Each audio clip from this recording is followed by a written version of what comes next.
Hello everyone, સ્વાગત છે તમારું અમારી યુટ્યુબ ચેનલમાં.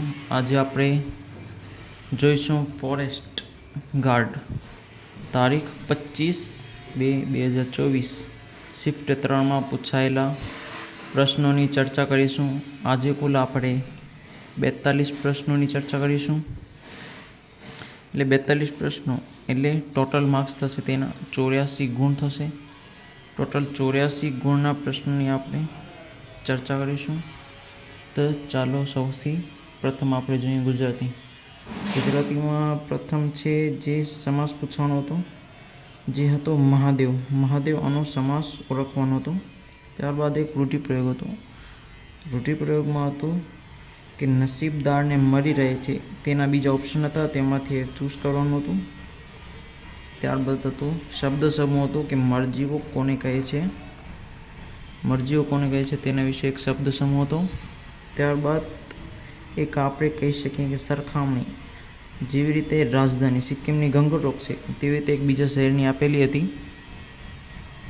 ત્યારબાદ હતું કર્તરીમાં રૂપાંતર, વાક્યનું કર્તરીમાં રૂપાંતર કરવાનું હતું. એક અલંકાર આપેલો હતો, અલંકારને ઓળખવાનું હતું. જોડણી સુધારવાની હતી, જેમાં એક પ્રતીક એવી પણ જોડણી હતી. ફકરો વાંચવાનો હતો અને તેના ઉપરથી જવાબ આપવાનો હતો. ફકરો કંઈક જંગલ વિશે હતો અને તેનો કંઈક સંપત્તિ કે એવો કંઈક જવાબ આવતો હતો. એક કહેવતનો જવાબ આપવાનો હતો MCQમાં જ. ત્યારબાદ આપણે ચર્ચા કરીશું ગણિતની. ગણિતમાં સૌ પ્રથમ તો એક શ્રેણી આપેલી હતી 23, 30, 37. આ તો યાદ જ છે કે આ અંકો તે જ હતા. તેમના વચ્ચે સાંતરનો ડિફરન્સ આવતો હતો અને બે આગળની રકમ હતી તે શોધવાની હતી. ત્યારબાદ એક સાદું રૂપ આપવાનું હતું. રકમમાં આપેલી હતી રકમ, મતલબ કે પૈસા આપેલા હતા, કેટલા વર્ષ રાખવાનું છે અને રેટ પણ આપેલું હતું, તેનું સાદું રૂપ આપવાનું હતું. ત્યારબાદ એક બોટમ્સનો પ્રશ્ન હતો, જેમાં 5 + 4 - 3/2 × 8નો જવાબ આપવાનો હતો. જ્યાં પ્લસ છે એ માઇનસ છે, માઇનસ એ ભાગાકાર છે, ગુણાકાર એ સરવાળો છે, તો જવાબ આપવાનો હતો. તે પર મેં સોલ્વ કર્યો હતો. ત્યારબાદ એક ઉંમરનો દાખલો હતો, મતલબ કે x y કરતાં મોટું છે, y z કરતાં મોટું છે, x z કરતાં મોટું છે, એવું હતું. અને તેમાં એક જવાબ મને લાસ્ટમાં અનન્ય જે જવાબ હતો તે આવતો હતો. ત્યારબાદ હતું એક સરેરાશ ઝડપ શોધવાની હતી, જે વેલોસિટી, ડિસ્ટન્સ એન્ડ ટાઈમ 30 કિમી/હની ઝડપે 20 કિમી અને 20 કિમી/હની ઝડપે 30 કિમી, એવો કંઈક પ્રશ્ન હતો જે સોલ્વ કરવાનો હતો. ત્યારબાદ એક નફાખોટનો પ્રશ્ન હતો, તે શોધવાનો હતો. ત્યારબાદ જેમ મતલબ કે 9000 રૂપિયાને A, B અને Cની વચ્ચે 3/4/5, તો A, B, C, તો A અને Cને રૂપિયામાં કેટલો તફાવત આવે છે તે શોધવાનો હતો. આ ટાઈપનો જ પ્રશ્ન હતો. 9000 રકમ હતી અને A, B, C હતા અને A અને Cની વચ્ચે તફાવત શોધવાનો હતો. અહીંયા વહેંચણી યાદ નથી. ત્યારબાદ એક ચાર્ટ જોઈને પ્રશ્નનો જવાબ આપવાનો હતો.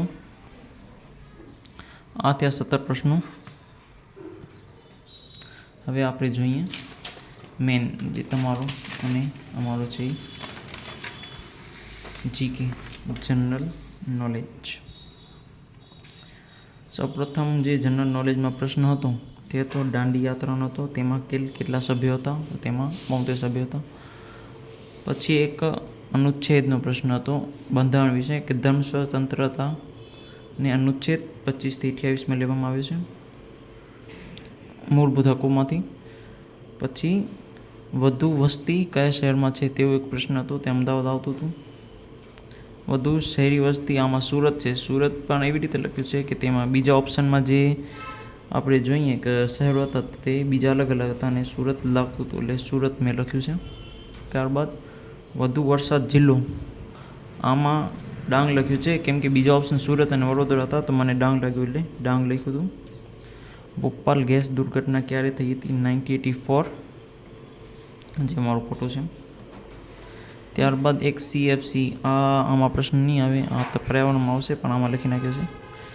CFC વિશેનો એક પ્રશ્ન હતો કે ક્લોરોફ્લોરોકાર્બન જે ફ્રીજ દ્વારા ફેલાય છે તેના વિશે એક પ્રશ્ન હતો. ત્યારબાદ એક ફર્સ્ટ CNG ટર્મિનલ એ બંદરનું નામ લખવાનું હતું, તો તેમાં મેં ક્યાંક વાંચેલું કે બંદર લગભગ દહેજ મેં લખ્યું છે આમાં. ત્યારબાદ એક દિવાસા નૃત્ય કરીને એક પ્રશ્ન હતો કે એમાં રાઠવા જાતિ પણ કંઈક આવતી હતી અને એના વિશે કંઈક પ્રશ્ન હતો. ત્યારબાદ ભક્તિ સદીની શરૂઆત આવું કંઈક 19મી કે 18 એવું કંઈક હતું ખરું, જેમાં મેં નરસિંહ મહેતા કર્યું છે. ત્યારબાદ એક કંઈક ઘેટાના ઊનમાંથી કંઈક કાપડ કે કંઈક વસ્ત્રો બનાવવાની કંઈક વાત હતી, તો એમાં મેં કચ્છ કર્યું છે. કચ્છ ઓપ્શન સાચું લાગતું હતું. હાલમાં જહાજ પ્રખ્યાત હતું, હાલમાં કંઈક જહાજનું નામ આપેલું હતું અને તે પ્રખ્યાત હતું, તો તે ઈંધણ તરીકે શેનો ઉપયોગ કરતો હતો તેવો પ્રશ્ન હતો. તો તેમાં મેં સૂર્યપ્રકાશ કર્યો છે, પણ તે સાચું છે ખોટું એ ખબર નહીં, એ જોઈ લેજો તમે. ત્યારબાદ એક ચાલુક્ય વંશ વિશે પ્રશ્ન હતો કે એક રાજાનું નામ આપેલું હતું મે બી, અને ત્યારબાદ બીજા રાજાએ ક્યારે શરૂઆત કરી કેવું કંઈક પ્રશ્ન હતો. ત્યારબાદ એક આદિવાસીની યોજના હતી કે યોજનાનો ફૂલ ફોર્મ આપવાનો હતો, તેમાં કંઈક હતું ખરો, યાદ નથી શું હતું.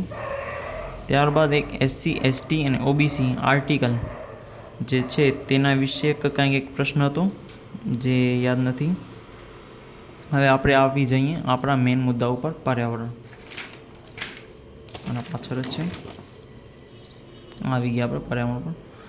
સૌપ્રથમ તો IUCNનું હેડક્વાર્ટર હતું. હેડક્વાર્ટર મે બી ફૂલ ફોર્મ બેમાંથી કંઈક હતું ખરું.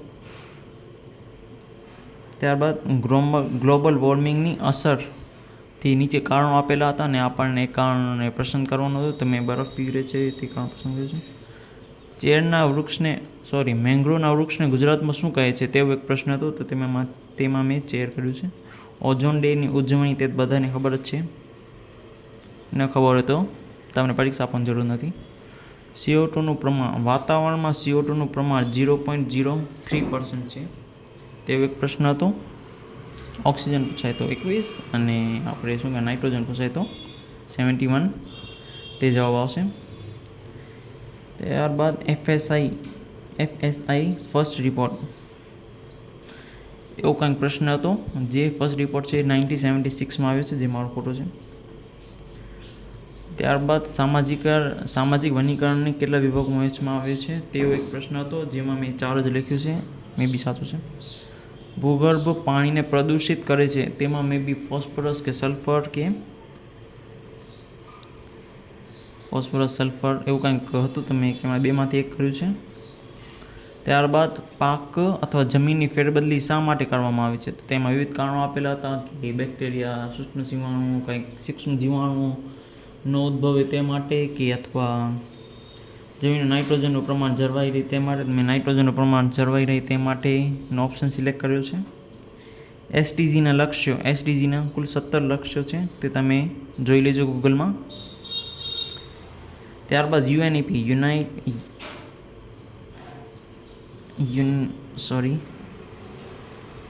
UNEPનું ફૂલ ફોર્મ શું થશે? યુનાઇટેડ નેશન એન્વાયરમેન્ટ પ્રોગ્રામ, મે બી એવું જ થશે, યુનાઇટેડ નેશન એન્વાયરમેન્ટ પ્રોગ્રામ, તો તેના વિશે પણ એક પ્રશ્ન હતો. ત્યારબાદ NGT આપેલું હતું અને તેમાં કંઈક રિવરની પસંદગી કરવાની હતી, તેમાં કંઈક વર્ષ પણ આપેલું હતું 2000 ને કંઈક હતું ખરું, પણ મેં એમાં યમુના કર્યું છે, તે ક્યાંક વાંચેલું છે એટલે મને લાગ્યું સાચું છે. ત્યારબાદ હાલમાં જ 2023-24 કંઈક કરીને પ્રશ્ન હતો અને કંઈક રાજ્ય માછલી સિલેક્ટ કરવાની, તેમાં ગ્રોલ એટલે ગુજરાત મેં વાંચેલું હતું એટલે તે સિલેક્ટ કર્યું છે. ત્યારબાદ સુરખાબ વિશે કંઈક પ્રશ્ન હતો. સુરખાબ તેમાં ગુજરાત અને અભયારણ્ય એવા કંઈક નામ આપેલા હતા, અને મતલબ કે પક્ષી, રાજ્ય અને અભયારણ્ય નામ આપેલું, તે એક સિલેક્ટ કરવાનું સાચું, તો મેં ગુજરાતવાળું કર્યું છે, તે સાચું છે, એ મને ખબર જ છે. ત્યારબાદ એસિડ રેઇનના કારણો. એસિડ રેઇન કયા કારણે થાય છે, તેમાં એક વનસ્પતિ સડવાને કારણે એવું કંઈક ઓપ્શન પણ હતું. ઔદ્યોગિકરણ વિશે પણ કંઈક પ્રશ્ન હતો આમાં જ. ત્યારબાદ જુનાગઢમાં સિંહની વસ્તી, આમાં કંઈક 2 વર્ષો આપેલા, 2000 ને મે બી 1-2 કે 11 કે એવું કંઈક 2 2 વર્ષો હતા અને તેની વચ્ચે સિંહનો વધારો કેટલા ટકા થયો છે તેવો એક પ્રશ્ન હતો. ત્યારબાદ કચ્છ વિશે કંઈક પ્રશ્ન હતો કે કચ્છમાં શું ફેમસ છે કે એવું કંઈક મે બી. તેમાં બાવળ અને ઘાસના મેદાનો સિલેક્ટ કર્યું છે. ત્યારબાદ એક ઔદ્યોગિક પ્રદૂષણની અસર શું શું અસર થાય છે તેના વિશે એક પ્રશ્ન હતો કે જમીનમાં ઘટાડો થાય છે એવો કંઈક ઓપ્શન હતો, પણ એવો કંઈક જ પ્રશ્ન તમે જોઈ લેજો. ત્યારબાદ એક કંઈક મેંગ્રોવ વિષયનો મેંગ્રોવ અને પહાડ પરના જંગલો વિશેનો કંઈક પ્રશ્ન હતો. મેંગ્રોવ અને પહાડ પરના જંગલો વિશે કંઈક પ્રશ્ન હતો અને તેમાં કંઈક જમીન વિશે પણ ભેગું જ હતું, એવું કંઈક હતું ખરું, યાદ નથી બરાબર. ગુજરાતમાં મેંગ્રોવના જંગલો આમાં કંઈક ટકા આપેલા હતા કે ઇન્ડિયામાં ક્રમ કયો છે તેવું કંઈક 2માંથી એક જ પ્રશ્ન હતો, મતલબ કે ટકા શોધવાના હતા અથવા તો ભારતમાં ક્રમ 2માંથી કંઈક હતું. ત્યારબાદ ખાણ ખનિજ પ્રદૂષણ કયા કારણે થાય છે, નિષ્કર્ષણ કે કારણ કે એવું કંઈક 4 જે ઓપ્શન હતા તો મેં તેમાં નિષ્કર્ષણ કંઈક લખ્યું છે, મને યાદ નથી શું લખ્યું છે, સિલેક્ટ કર્યું છે. મતલબ ખાણ ખનિજ મશીનથી હાનિ, આ એક કંઈક ખાણ ખનિજ મશીનથી હાનિ કંઈક થાય છે તો તે સામાજિક કે શારીરિક એવું કંઈક હતું ખરું, તો તેમાં મેં શારીરિક સિલેક્ટ કર્યું હતું. ત્યારબાદ વસ્તી વધારાની અસરો હતી, તેમાંથી એક પ્રશ્ન જવાબ સિલેક્ટ કર્યો, મેં વસ્તી કંઈક સિલેક્ટ કર્યું હતું. ત્યારબાદ કેટલા ટકા ઉપર તો હાનિકારક અસર ઘન કચરો એવું કંઈક હતું કે કેટલા ટકા ઉપર જાય તો તેને હાનિકારક કચરા તરીકે ગણવામાં આવશે. એમાં કંઈક ટકા આપેલા હતા 20, 30, 40, XYZ. ત્યારબાદ લાસ્ટમાં યાદ છે તેમાં એક હાથી કે ગેંડા 2માંથી કોક એક રાજ્ય હતું અને તેની વસ્તી મેં બી એવું કંઈક હતું કે તેની વસ્તી ગણતરીમાં કેટલા ટકા વધારો થયો છે કેટલા ઘટાડો થયો તે કંઈક હતું ખરું, મતલબ હાથી કે વસ્તીમાં કંઈક. તો તમે જોઈ શકો છો કે મેં ટોટલ જોઈ શકાય છે કે 42 જેવા પ્રશ્નો યાદ છે. આમાંથી નહીં હોય તો મે બી તો ન કહી શકાય, પરંતુ આમાંથી મને યાદ છે ત્યાં સુધી 90% આ જ પ્રશ્નો હતા. અને જો 90% યાદ રહ્યું એ પણ મોટી વાત છે, કારણ કે આવડા બધા પ્રશ્નો એ યાદ રાખવા સહેલ નથી, કેમ કે આપણે એકવાર જ જોયા હોય અને જવાબ આપવું. તો આમાં મેં 42 પ્રશ્નનો ટોટલ ઉલ્લેખ કર્યો છે, તેના કુલ ટોટલ 84 માર્ક્સ જેવા થાય છે. તો 84 માર્ક્સ એક મોટો આંકડો છે. તમે આ પ્રમાણે મહેનત કરશો તો મે બી તમને આગળ કામ લાગશે. અને જો બીજું કોઈક પણ આ શિફ્ટમાં હોય, મતલબ કે મારી શિફ્ટ હતી કાલે હતી તારીખ 25/2/2024, વાર હતો રવિવાર. જે મારી એક્ઝામ હતી તે ભુજમાં જ હતી, જે હતી RR લાલન કોલેજમાં. શિફ્ટ લાસ્ટની હતી, મે બી લાસ્ટની જ હતી, મે બી શું, જેનો ટાઈમ હતો 5 થી 7.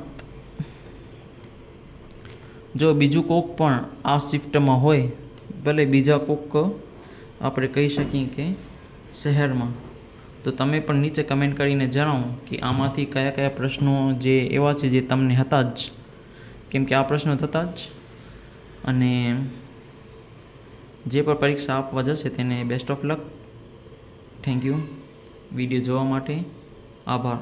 સબસ્ક્રાઈબ કરો, લાઈક કરો અને અમને સપોર્ટ કરો. ભવિષ્યમાં અમે આવનારી ભરતીઓ વિશે પૂછાતા પ્રશ્નો આ પ્રકારની અમે માહિતી વધુ સારી રીતે આપવાનો પ્રયત્ન કરીશ.